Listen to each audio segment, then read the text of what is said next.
And today we've got an extra special one. We're meeting with Matthieu from the Outremer factory in Le Grand Mont in France to have a really deep look and jump in under the hood of the brand new Outremer 55. And I think anyone who's seen the renders and the design work that's come out so far can agree this is one of the most stunning looking boats that have come through on the market in recent times. And we've got a number of Outremer people already committed from Australia with boats on order, which is really exciting. So hopefully we'll see some down in Australia before too long. But I'd like to welcome Matthieu from the factory in France. Can you hear us there, Matthieu? Yes, I hear you. Coming in loud and clear. Excellent. Hello, Brent. Hello, everybody. Hello, and welcome, mate. We really appreciate you taking the time today to have a really good look at this boat. It's gained a huge amount of attention and interest from down here, and really keen to have a look at some more of the detail on the boat. Before we get going, though, I always like to, get a feeling for who we're, talking to, and what your background is for Matthieu, and where did it all start for you? You know, what was your first boat, and where did you learn to sail? Sure. My father always been sailing all his life, and my grandfather as well. So I've been sailing since I can remember. And my father was passionate with multi-hulls. He was designing and building cats, trimaran, proas. So it's been all my sailing background, actually. He tried to convince me to stay out of the nautical industry, and it didn't succeed, obviously. I did pretty much everything in sailing. Sailing instructor, race, delivery skipper, sailing, running a cruising school, journalist, basically everything about sailing and mostly multi-hulls. Right, and you've been with Outremer, going back some time now, and you took a break and came back again a few years ago. So you've been involved with the company a long time. Yes, I joined Outremer in '97. I was a multi-hull broker back then, and I was offered the position. I was very excited working with Gérard Danson, the founder and designer of the older Outremers. I worked at Outremer until he passed away in 2005. Left from there, company went bankrupt in 2006, and then was taken over by the Grand Large Group, who found that there could be a connection between the boat they were designing and building at that time, the Allure, aluminium monohulls, and these polyester multi-hulls, because they were the connection of blue water sailing, which is the DNA of both brands. And I came back in 2014, pretty excited by what I could see, the evolution of the boat, which kept the same DNA for safety, reliability, seaworthiness, good performance without being a racing boat, of course, but the quality of living on board has very much improved, and this new 55 is still a big step up for us, because we have been considered for quite some times like maybe too much performance oriented and not comfortable enough for real cruisers. And I think that with the 55 we hit the perfect spot, and I think we will all be very impressed by the balance we reach between comfort and performance, with keeping the same DNA. Basically, this is due to our experience with gunboats. You probably know that we took over gunboats 3 years ago, And while Outremer is trying to be the best ratio value for money, we talk to real sailors who want a boat that they can run for themselves, and trying not to be too expensive, to be the good value for money. Obviously, gunboat is in a different field, being the most exclusive and the best technical solution, whatever the cost is. So we at gunboat we don't really consider the value for money ratio. The good thing is we learned a lot in these last 3 years working on the gunboat, because just like in the car industry, while the Formula One can lead to some improvement for the regular car, we could bring some nice improvements in the composite structure in the 55, which are still affordable. Just to mention the foam core, which is very different from what we use, allowing saving a lot of weight without losing any safety margin. The opening, you will see that we have a very huge opening on the aft door, the saloon door, giving a real feeling of a continuous space between cockpit and saloon. Bigger windows, bigger headroom. The boat is impressive in size and volume, and definitely staying in Outremer. We carefully check speed polars with the designers. You know that VPLP is definitely the strongest leader on the design, multi-hull design scene nowadays. And the tool they are using for speed prediction are amazingly accurate.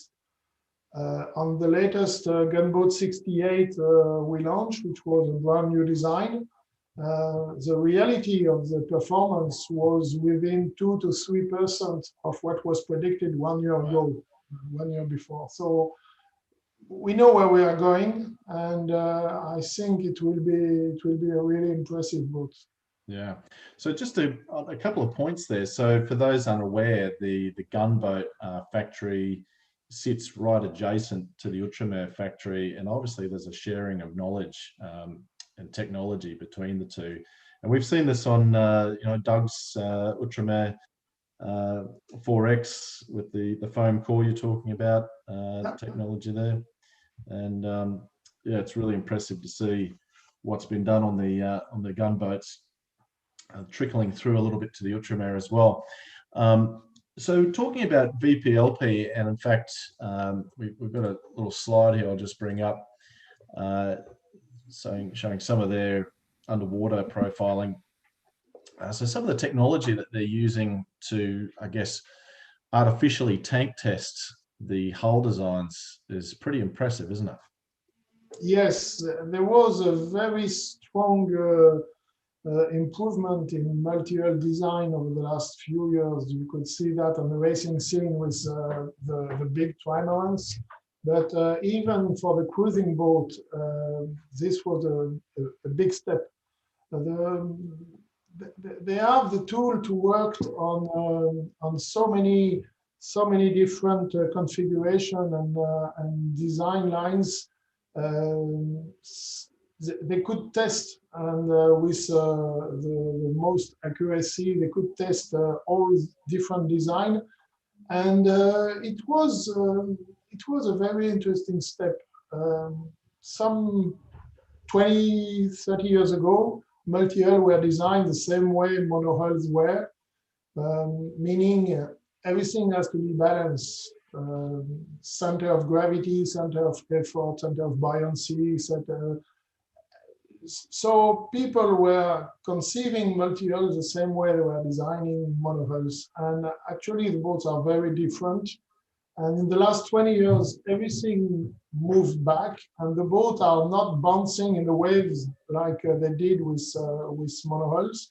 The faster they go, they are sitting on their transom. And the most important factor is the rocker, the longitudinal lines of the underwater boat. Mm. And while some 20 years ago, we tried to have water running aft very smoothly, not to have any wake behind, like the G class, for example. So the boat could move with 1 or 2 knots of wind very smoothly. Now we consider that it's not worth sailing in 2 knots of wind, and so we agree that we will mostly use the sail with 4 knots, and most owners will be motoring in 2, 3 knots of wind. So this allows to design a more straight lines in the back, and will bring much more stability and much more acceleration for a longer period of time. What you see on this picture, the red part, which is the strongest drag behind, is one of the tests which has been made to reduce the wake at higher speed. So basically, it means that you have to motor until 3, maybe 4 knots of wind. The boat will run at wind speed with 4 to 5 knots of wind. But then you will keep accelerating for a much longer period, and the boat will reach 25, 26 knots instead of stopping at 18, 19, like some boat did before, with a smaller wake behind. Much more stability, very high bow above the water, so no risk of pitch falling. So yeah, it's been lots of improvement in the last decade or so. So the philosophy of the Outremer has remained the same, but there are certain hull adjustments, and hull design is definitely different from previous models then. Yeah, definitely. Of course, we wanted to take a chance of using the latest development in the composite structure, uh, allowing more space, more pleasant boat to live. You will see the openings are huge, and the stiffness of the boat is even more. So we can reach a very nice balance between pleasure to live on board and seaworthiness. We don't aim at racing. We want a good performance because it's basically safety to run out of bad weather, and we want good windward ability because no one have fun sailing upwind. So it's better if you can spend less time upwind. We had a nice statistic on that. There's always lots of debates on dagger boards. We had a 51 who sailed around the world in 3 years, 50,000 miles, and the owner collected data about the wind he had during the trip, and he shared the data. My first impression was disappointed because it said that he sailed only 5% of time upwind, meaning less than 40 degrees into the wind. Mostly downwind sailing, very little time upwind. So I was thinking, so if you're sailing around the world, you spend that little time upwind, basically should mean that you don't need the dagger balls. But there was a boat who sailed alongside with him, a charter-like catamaran, the usual cruising type, who used the same tool, same passage, same stopovers at the same time, and he spent 40% of time sailing at less than 40 degrees. Meaning that if you can't sail upwind, you will be stuck for much longer time in the worst part of the sailing, which is beating into the wind. So yeah, we definitely feel that for blue water sailing, it's very important to have a good windward ability.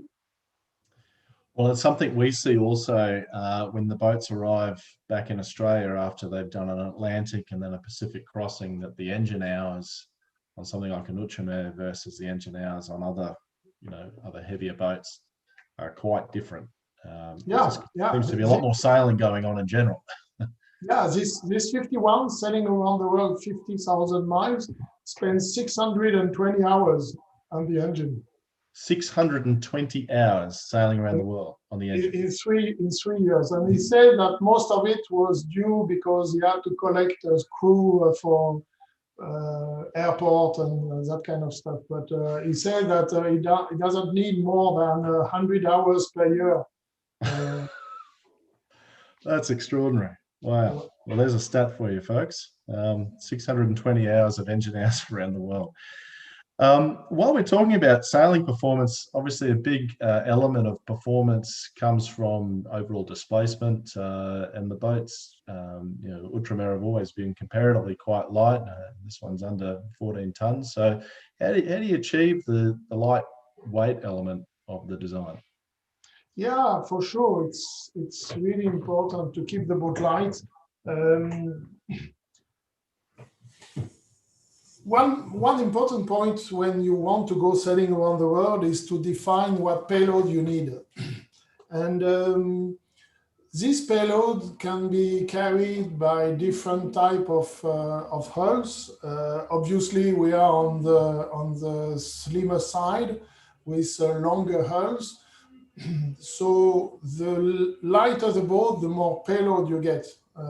So it's important to select only the stuff you need. What we see is people with the most experience. We have owners who are buying their 7, 8, 10th boat. We recently built a 5X for a guy who is owning 18 boats before. And usually the more boats you add, the simpler it gets and the less stuff you take with you. So it's normal when you buy a brand new boat to have everything to make you comfortable, but then after a while you understand that you don't need most of it. Yeah, the Outremer 55 will be basically half of the weight of the comparable size on the industrial cats market, and we feel it makes a big difference sailing the boat.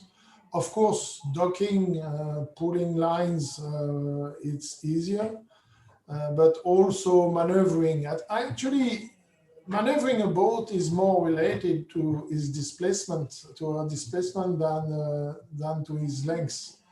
You handling a 15-ton boat, whether it's 40 foot or 60 foot, about the same. And this relates also to the sail area you carry. We sold a 51 to a very nice American couple, 73 and 75, and we sailed around the world twice. And they said that they selected the Outremer because they want to be safer, and they are reefing every night, whatever the conditions are. If they carry one reef, they will have a second one before sundown, etc. Because they say that they don't want to rush to reduce sail if squall is coming. And it's not a big deal if the boat is underpowered, because it's still moving nicely. If you have a heavy boat, wide hulls, you need to carry the proper sail area depending on the wind condition. If you are underpowered on the light, slim hulls, it doesn't matter, the boat's still moving nicely.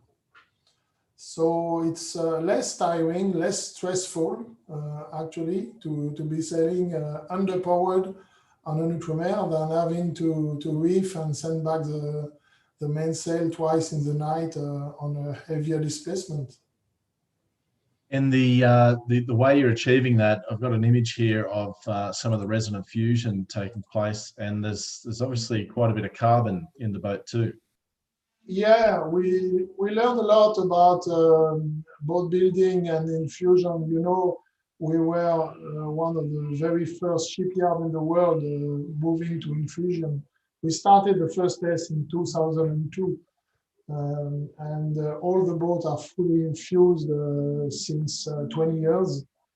Um, we what you see is the deck of the 55, so obviously upside down in the mold, which is still infused in a single process.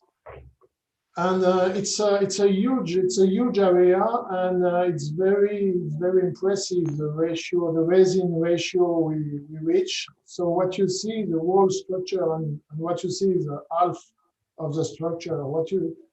This big structure is infused in 30 minutes with a single batch of resin, and we are very close to the ideal ratio.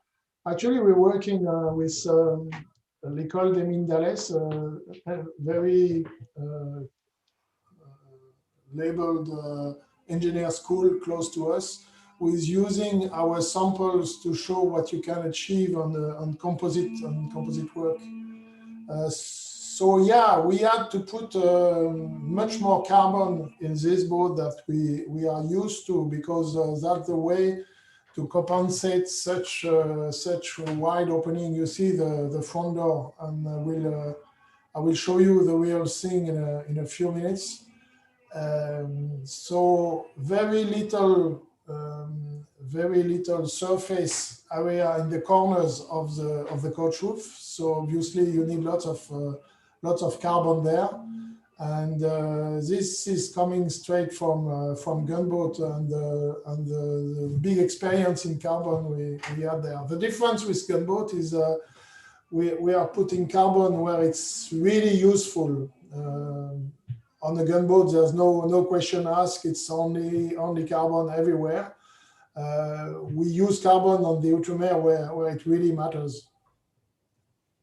Yeah, so that opening that you're talking about, obviously to have that right in the middle of where would normally be a bulkhead giving that structure, the carbon's used there to reinforce the load. Yeah, we never been able to have such a big opening on the Outremer before. And same thing with the windows around the coach roof.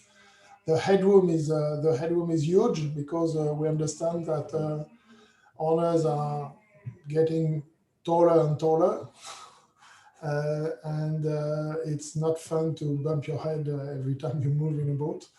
But we wouldn't have been able to have such big opening in an ocean-going vessel. You have to understand that this boat is able to sail in a storm, upwind, in the worst condition, and will suffer much more stress and load than most of the production. Yeah. So we've got another image here of the interior there. So why don't we have a talk about the layouts and I guess the way that the boat's quite an innovative design in terms of particularly the galley here. So quite a unique arrangement. Yeah, the main concern on this boat, we understood. That's a funny, interesting conversation. We always talk about comfort, and comfort in people understanding most of the time is what you see when you get on a boat in a boat show. The headroom, the size of the seating, the size of the cabin, the number of bathrooms. Of course, all of this is comfort. But comfort is also things that you don't see straight away, and things that you can't put numbers on. For example, the noise, the light, the ventilation. This is important part. And one very important is the visibility and the stress when you don't see where you are going, and especially if you are going fast. So one of the concerns of the boat was the ability to always be able to look forward, to see forward, even if you're not trying to spot something. So Obviously, the chart table is facing forward, like we always did on the Outremer. But some of the things, for example, the galley. So we wanted to introduce this island galley, which is nice because you can walk around, of course. You can fit an extra fridge, a freezer, a dishwasher, ice maker, whatever you need. Because you can access from all the side, but you also have, if you can move to the other picture facing forward, yeah, the aft part of the island is a liftable part where you can sit for lunch. You see this square stool in the higher position, like it's a bar sitting. You can sit there, have lunch, facing forward and see what you're doing. Same thing with the city. On the other Outremer, the longer part of the city in the saloon is sideway to the boat, and we wanted to have it lengthway. So when you are on watch on a night passage, you can lay there and you just have to lift your head every 20 minutes to check that there's nothing in front of you. When you are preparing meals, standing in the galley, you just have to turn your head 90 degrees to the cockpit to discuss with your mates, and 90 degrees to the front to see what's happening in the front. So basically the idea is to have a 360 visibility all around, and this is very important to reduce the stress when you are sailing, to be able to see all around at all time. I'm still sailing sometimes on monohulls because I enjoy racing with friends on monohulls, and I found myself always trying to see what's happening in the front. That's the worst part on monohull sailing. Most of the time you don't see what's happening in the front. And while we're talking about the front, you've got these huge opening windows forward as well. Yeah, the windows are fully disappearing down in the alongside the bulkhead, giving a very huge access. Kids will crawl through the window, because in the front you also have a very nice lounging area.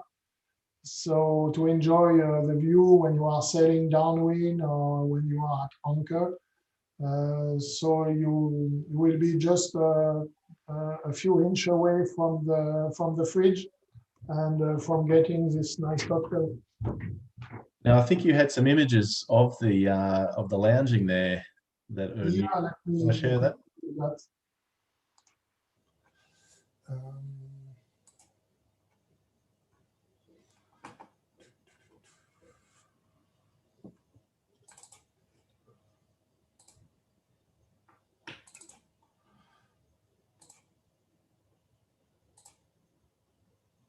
Can you stop sharing? Try that.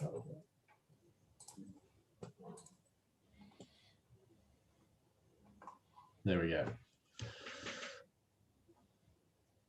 So we have sets of cushions that will be attached with clips on the front, and will give a very, very nice place. And yeah, these huge windows obviously are heavy, but and same as the big opening in the cockpit. But obviously we can afford that because we saved so much weight on the structure of the boat that it's possible to lose some weight on that. Yeah, yeah. I mean, it's really innovative. We'll set up there, and obviously they fold away and pack into stowage down below when you're not using them. So yeah, they are foldable and will be stored in the sail lockers. You know, it's not rocket science. Some boats did that before. The difference is it was not possible at that level of performance before. That's excellent. So why don't we have a look down into one of the plans here, and I'll just bring up another screen of our layout. And this has actually got some ventilation paths here that the air flows. So you've got some hatches actually alongside the hull there into the forward cabins there. Sorry, I couldn't hear that. Can you hear me? Yeah. Yeah. Just saying you've got some ventilation in the forward cabins as well. Yes, we worked a lot on ventilation in order to avoid AC if possible. Obviously, it's still possible to fit a gen set and full AC, of course. But the ventilation is very good on this boat. It was good on the Outremer before. We always had forced ventilation into the showers, into the bathrooms. But it's even improved the configuration of the bulkheads, and we worked a lot to check how the air will flow through to keep the boat cool, which is one of the good points on the Matthieu, of course. So you've got obviously hatches above, but also alongside there, and then above and to the hatches that rear. Hatches that you can leave open at anchor without the rain pouring into the boat. Yeah. Excellent. So this is showing a 3-cabin, I guess, owner's version with big separate shower head and vanity on the starboard side there. Very large beds, good wardrobes and storage. But over here on the port side, you've got a few different options for the forward cabin layout, don't you? Which I'll bring up here now. Yes, we wanted to offer a wide range of use of the boat and trying to match the different needs. So we call that space the front port cabin, my free space. So what you see in the upper left corner is a regular cabin, double cabin with a wardrobe in the entrance. But there's a nice option on the right, which is an office convertible in a twin set. So you have 2 foldable berths. Actually, the first hull will be that configuration. It's if you get back to the other the general layout, yeah. As you can see, the owner's hull on starboard has a very big bathroom. It's a huge space and a lot of storage in the companionway. But on port side, you have separate head and shower for guests with 2 cabins. On the first boat, they wanted to use the 4-cabin version, so meaning 2 cabins on the starboard hull with a single bathroom in the middle, and they moved the owner's cabin on port. And so they will have this convertible office, because they have 2 kids which will be using the starboard hull, 1 cabin for each, and the parents are using the port hull. But a 3rd kid can be coming sometime, is older and high school, so he's coming sometimes and will use the convertible office. But sometimes they will have friends joining, and so the 2 kids will come on the front port cabin, and which leaves the whole starboard hull for guests and friends. And I think it's a clever combination.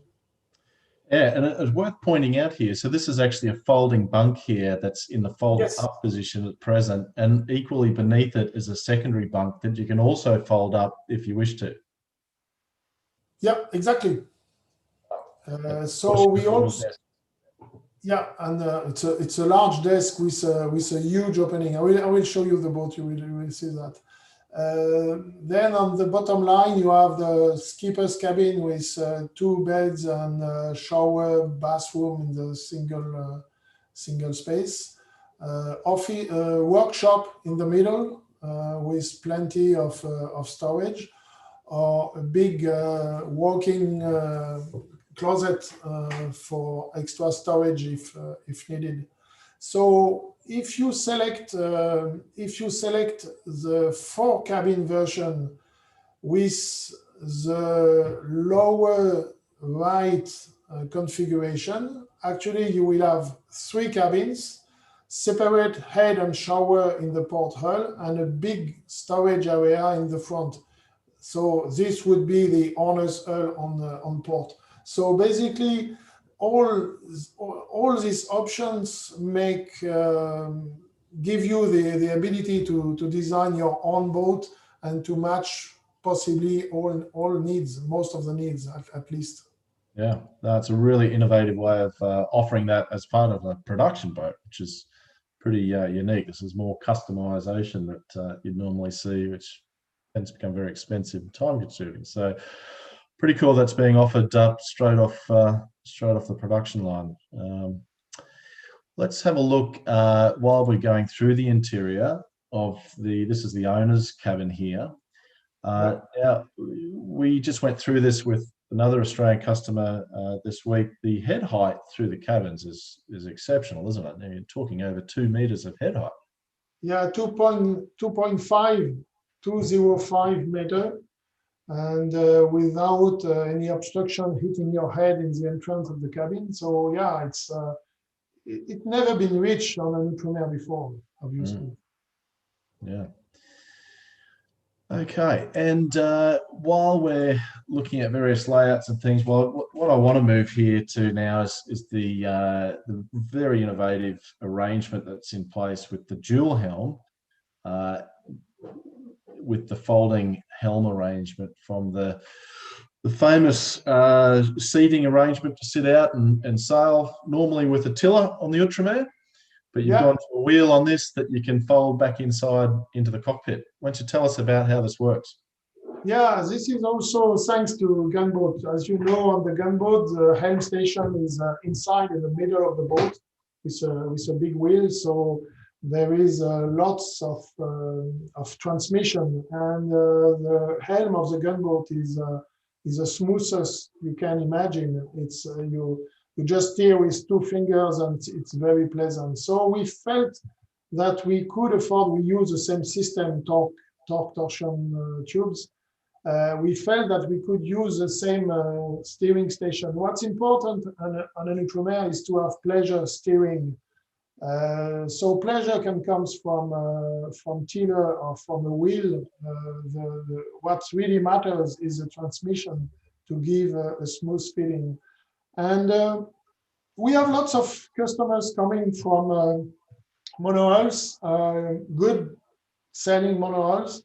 They are used to have a very good feeling, whether it's Solaris, Grand Soleil, that kind of boat, X yacht, and they want to feel the same. So that was the idea of this bench, this double bench.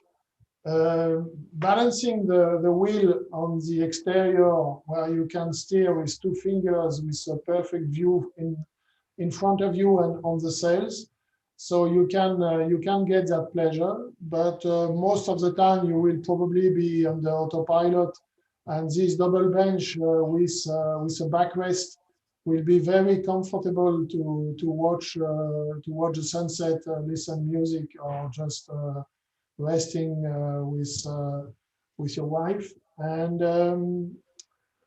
then the rest of the idea comes mostly from you Australians, trying to find protection from the sun.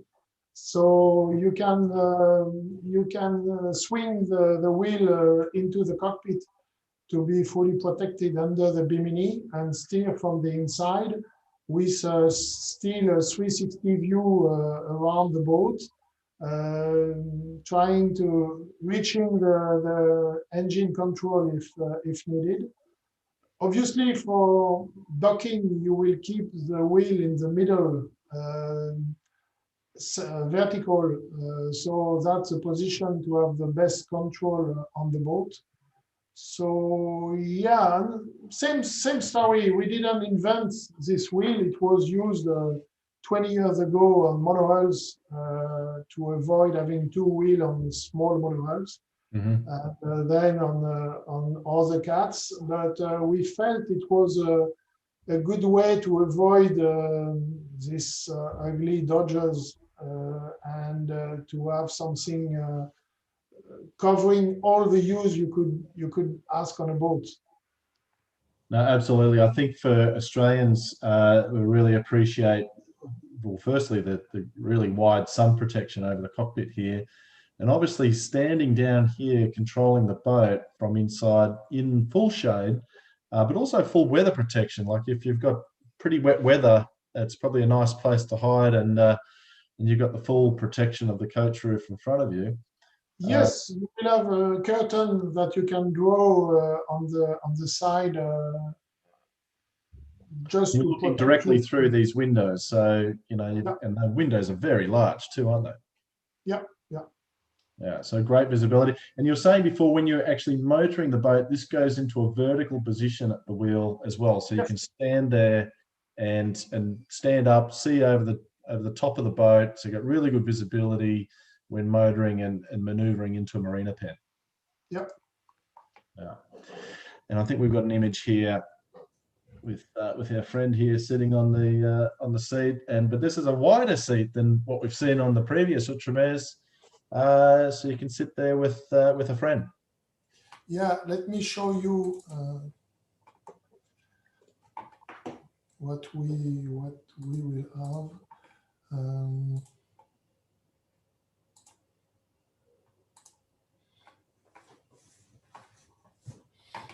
Can you see that? Yeah, right. Okay, gotcha. So a little backrest with the engine control just beneath you. Right. Neat.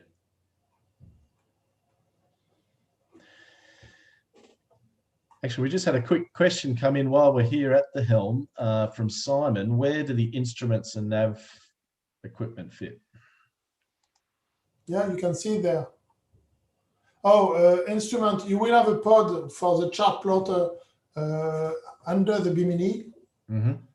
And some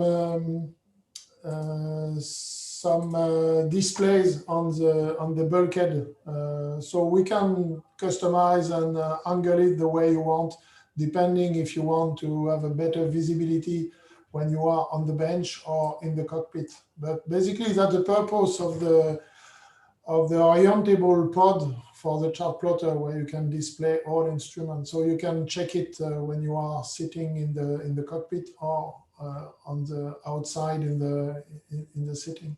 Yeah, excellent. So let's talk about sailing systems and rigging, and I'll just bring up the image here again of the boat so we can refer to it. In fact, I think there were some diagrams here on the previous model with some of the hardware. So we're running a couple of winches back here. I assume we've got our main halyards, and is that mainsail trim? Yes, all the controls are coming on both sides. To conceive the boat, we had a huge survey among the owners of 51s and 5Xs. And one of the concern, one claim was coming often, was to have a better access to the winches. If you don't have electric winches, you need to be in a lower position to access the winch. That's why we bring it slightly aft and low and angled, so you will be working properly at the winch even if you are not tall. So depending of your rig configuration, if you have the standard self-tacking jib, you keep the control on port side, and basically you're getting out of the harbor with engine control and main halyard, main sheet, jib sheet, jib furler, everything on port side, and you control the boat from there. If you have a genoa, both lines, both sheets are coming on starboard, so you don't need to go back and forth every time you tack, you can control the boat from starboard because there were too many lines on port side. So basically, if you have the self-tacking jib, you are on port side and genoa on starboard. And then all lines are coming there. The only line you need to access in the back is the traveler of the main. But for that, we can use a line driver with a remote control from the helm station. Right. And the dinghy. For the tender, you still need to be aft on the aft bulkhead. So you need to keep a winch for the aft, but everything is coming on these 4 winches where you control the boat. So it's not a setup for racing. If you are a racer with a crew and you want to be very fast, you will probably not select this layout, but we aim more at cruisers than pure racers. Mm, mm. And so we've got lines here also for the dagger boards, I can see coming back. Yeah, the line for the dagger board is coming there, the line for the furlers. So it's neat. You probably notice the flush hatches, so nothing is protruding on the deck. The line are running on the grooves on the sides for water exhaust. So yeah, the deck plan is very, very neat, very clean. The flush hatches I can see all the way up through the deck as well. Yeah. Yeah. And when it comes to sails and rig, so we can see the boat is standard with the compression beam to allow a bowsprit. Yeah. Sorry. Yes, the standard rig is aluminium, fixed aluminium. Most owners for so far are selecting carbon mast and many of them rotating carbon for better windward ability, but also for the comfort of being able to reef downwind. There are trade-offs with rotating mast. You need to go back and forth to the mast when you are reefing, when you are hoisting the sail, because you need to keep a clutch on the mast. But the owners who are used to that, they say that they will not reef upwind ever again like they used to, because it's so much more comfortable to reef downwind. You don't need to carry to have your wetsuit, and you can do it in t-shirt even if it's windy. Just to clarify that point, so obviously that's rotating the rig so that the luff is spilling away, I guess, more towards where the apparent wind's coming from. Yeah, and the thing is, you reduce very much the friction on the car, so it's longer because you have pressure from the wind. The sail is powered, but you don't have any friction on the car, so the cars are coming down. It makes a difference on performance boats, because when you are sailing, let's say, 15 knots in 25 knots downwind, and the wind builds up, squall is coming, and you get 45 knots, you need to take 1, possibly 2 reefs. If you move into the wind, the apparent wind will be like 50 knots with the waves in relation. If you stay downwind, you will not have more than 25, 28 knots apparent wind. So and the motion of the boat is much smoother. So it can be much more comfortable. And what does a carbon rig save in weight? Saving? What's the saving? Yeah, saving is on the carbon rig is 230 kilos aloft. So it's not only weight saving, it's also lowering the center of gravity, which is always better sailing. So if you are on a tight budget, you can skip that. But usually people who test it before, they definitely go for the carbon mast. It's not only the weight; it's also the rig is simpler. You just have one pair of shroud instead of two, one Mhm. spreader. Everything is simpler and easy to maintain. Mm. And the as far as the sail, well, actually, before we move on to sails, the boom is aluminium. Yeah, we recommend keeping the boom aluminium. We have the option of V canoe carbon boom, but I'm not comfortable with that because first it's heavy, you lose weight compared to the aluminium boom, and second, you don't really see what's happening on the clue position. You don't see the reefing line. Um, Basically, it means that you need to get up on the deck every time you reef. So it looks neat. It's very good looking, but not very good technically speaking. Yeah, yeah. Let's move on to sails. So there's obviously a very large self-tacking jib there. Just looking at the stats here. So a self-tacker is 48. 48 square meters. Yeah, it's manageable. The good thing is on the coach roof, so people sitting, lounging underneath don't need to move when you tack, and doesn't reduce visibility when you are standing inside. So the sail is not hiding you the view. And then the main, you've got a big, well, optional square top, but 104 square meter main. Yeah, but still manageable.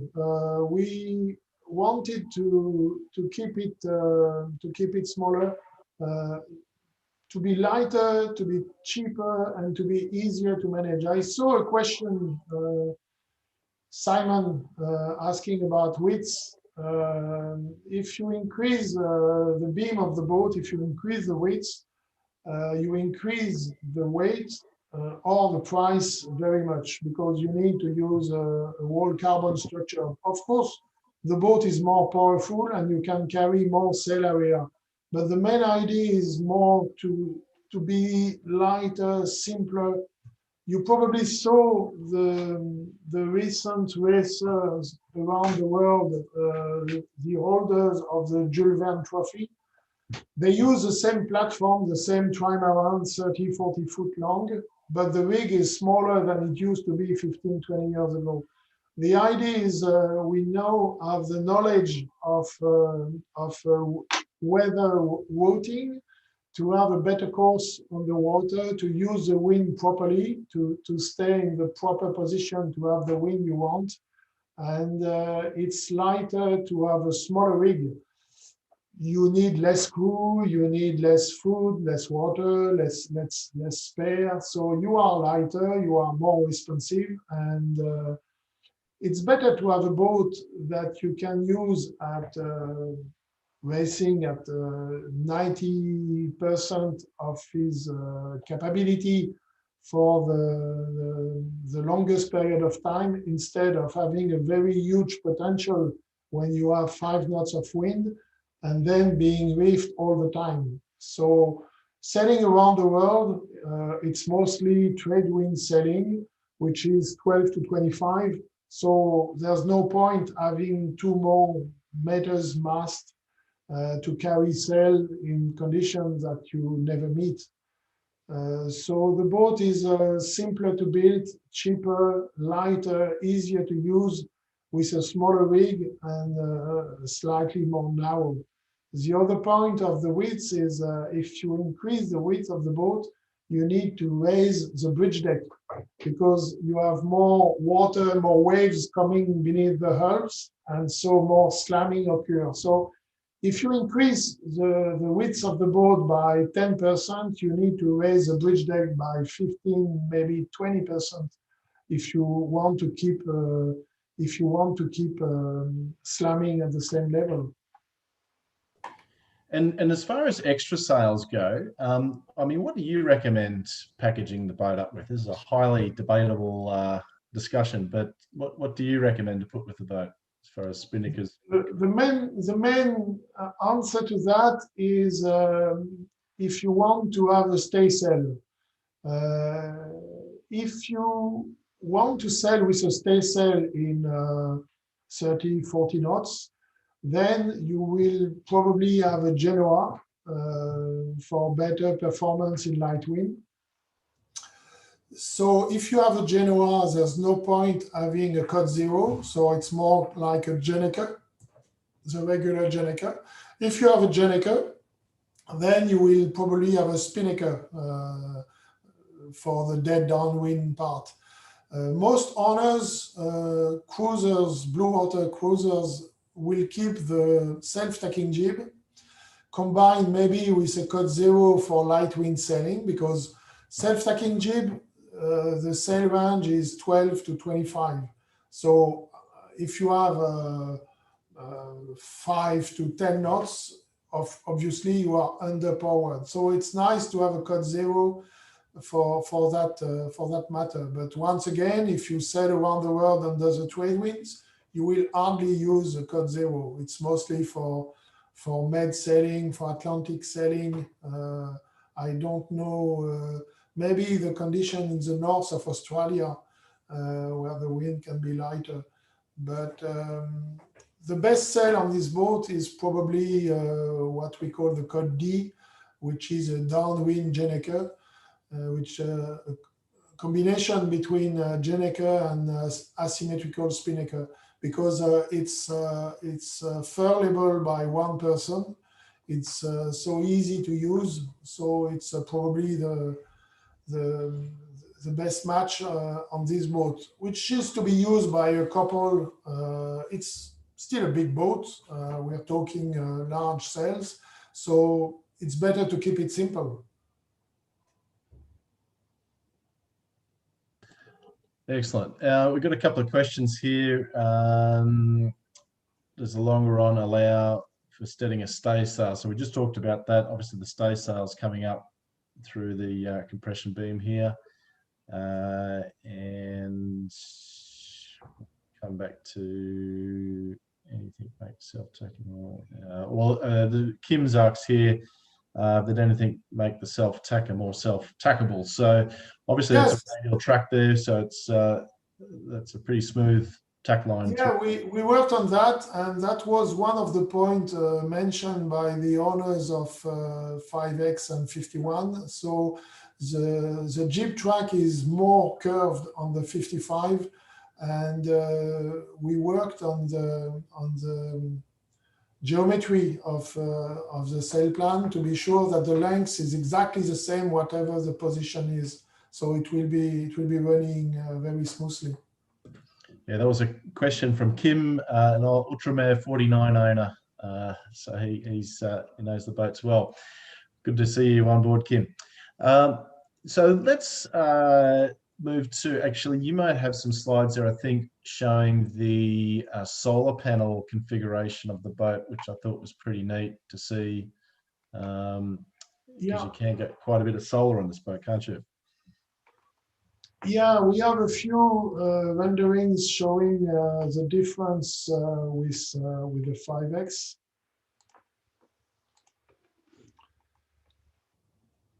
Showing the ability to carry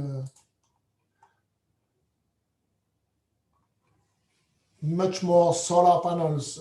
We will reach 2.4 kilowatts of solar. We have a tool, an Excel sheet for the energy balance of the boat, and basically, if you're not using AC for more than 2 hours a day, you don't need a genset. It's impressive the amount of energy we're getting from solar nowadays. And those solars are typically packaged with lithium batteries? Yes. I don't think we sold a single boat without lithium batteries for the last 3 or 4 years. And with that with that level of solar panels, I would suggest to add some lithium for more storage capacity. Production should run with capacity. So with these solar panels, batteries will most likely be 100% all the time, meaning that you don't store more energy. So it makes sense to have more battery when you have more solar. Absolutely. What about the engine size? Do you have options on engines? No, 60 horsepower. Volvo are standards. Yanmar are possible. Our goal is to motor at 7 knots on one engine, cruising speed. 2 engines brings another knot, so the best ratio is 100 RPM, 7 knots, and we feel that's comfortable for a long range if you need to motor for a long time. The engine room is wider too than the 51 and 5X, so the access is much better. What about seeing the boat in the flesh? What do you think? Hey, that sounds pretty good. We won't pass up that opportunity. Okay, so I will just move the boat. It's just a few meters from my office. Hold on. Fantastic. Well, this is a first, folks. So stand by. We're going to see if we can get a personal tour of the boat in via mobile phone. So stand by. Can you hear me? We can hear you loud and clear.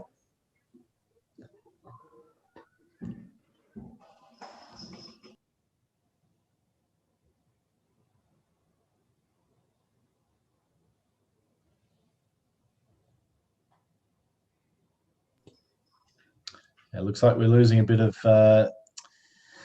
connection speed there, Matthieu. I'm not sure if you've still got us. Technology is failing us at the moment. Have you still got us, mate? Oh, here we go. All right, we've got some images coming through now. Can you see it? Fantastic. Yeah, we got you. It's just dropped to a lower resolution, but that's okay. Wow. So this is hull number 1. Yes. Oh, wow, look at that. Beautiful. And he selected the carbon crossbeam to save weight. Right, so it's the 4-beam in carbon as well. Still very very narrow hull profile there. Yeah, and hull number 2 is next to it.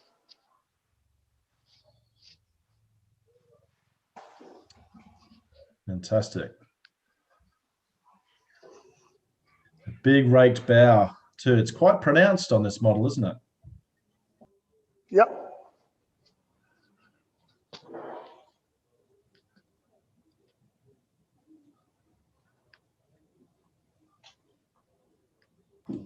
So let's step on board. Are they doing skegs on this model, Matthieu, or have they moved away from skegs now?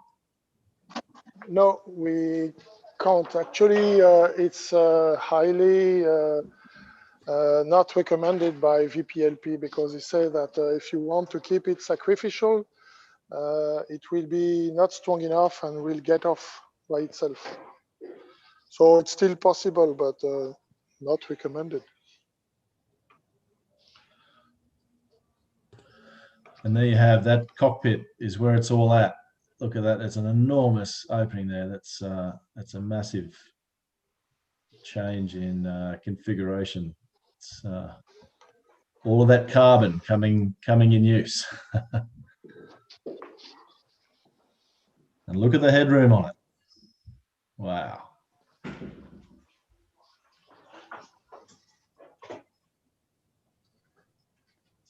So when do you expect to see this boat launched, Matthieu? End of October. End of October, right. Even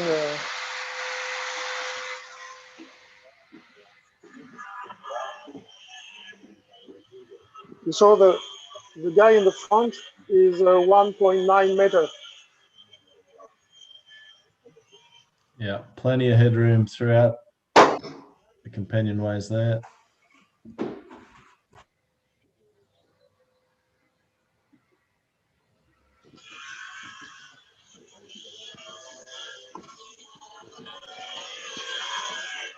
I will show you hull number 2.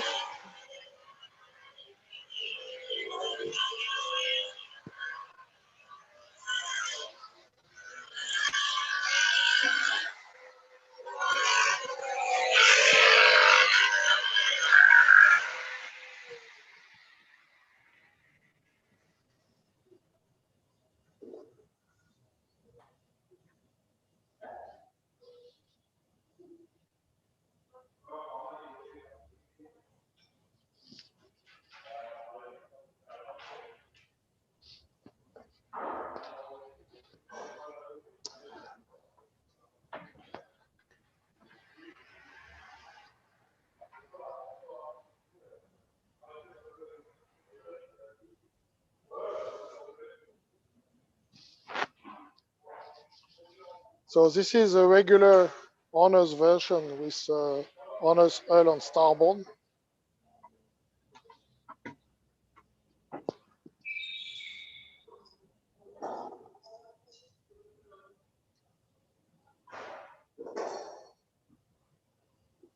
See the size of the opening. Yeah, huge.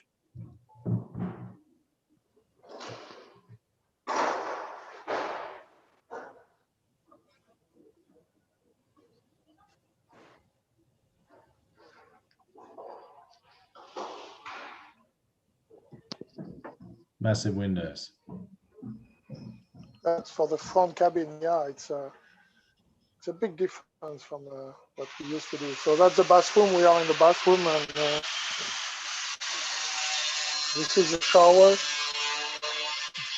Big window too.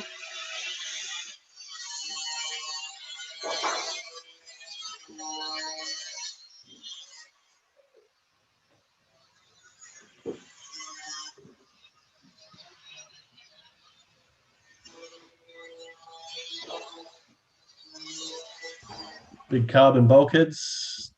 Yeah, see the numbers because we are doing X-ray on all carbon bulkheads to be sure that the lamination is perfect.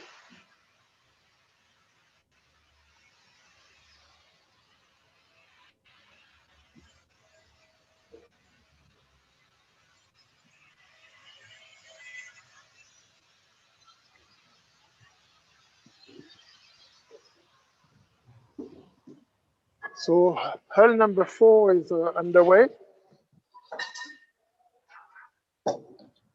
and production is running smoothly. You haven't had too many disruptions with COVID, Matthieu? You've been able to stay on track pretty well? No, we had 3 weeks delay at first, but then we organized 2 shifts to be sure that people were not too close to each other. And now we are back on track, and delivery as normal.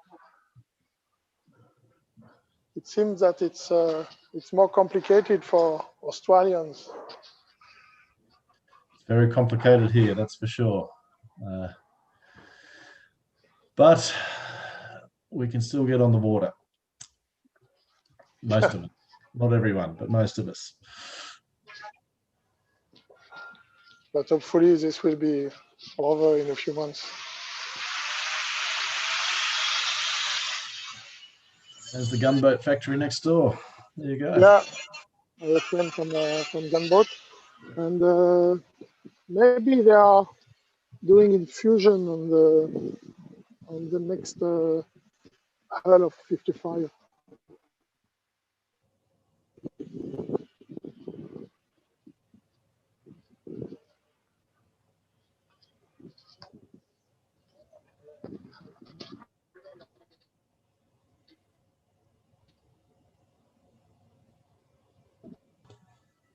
How many of the 55s do you plan to build a year, Matthieu?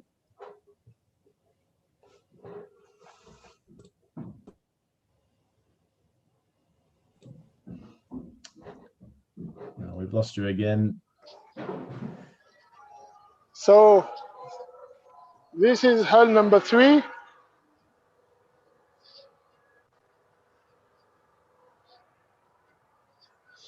And hull number 4, which will be infused probably early next week. Okay, we got you. So that's been prepped for infusion. So we're looking at the two sides of the mold there. Yeah. Hull number 4, which will be a very famous boat. You probably know those Dutch Horner from Great Circle.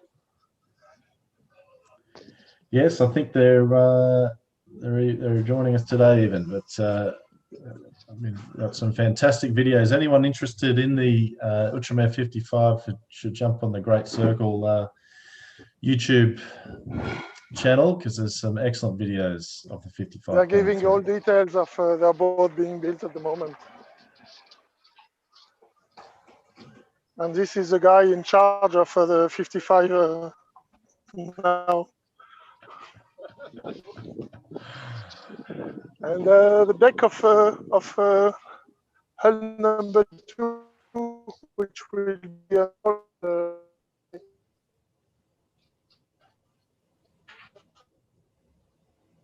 so we use crane.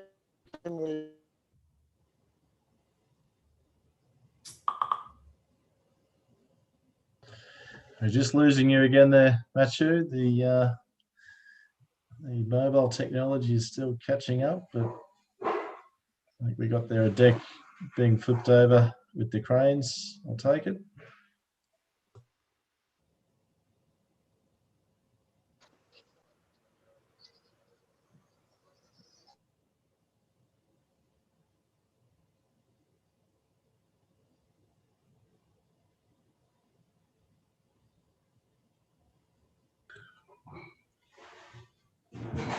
All right, we've lost you, Matthieu. I think the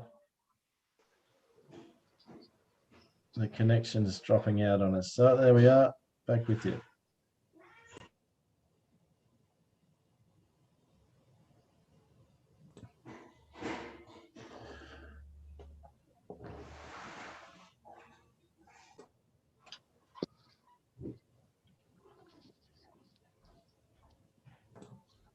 Okay, we're back in HQ. Another legend. Jimmy. Yeah. Wow. Preparing his world tour. Amazing. So the plans for the World Odyssey, is that have they been adjusted? What is the plan now? No, hold on. We'll be back on the.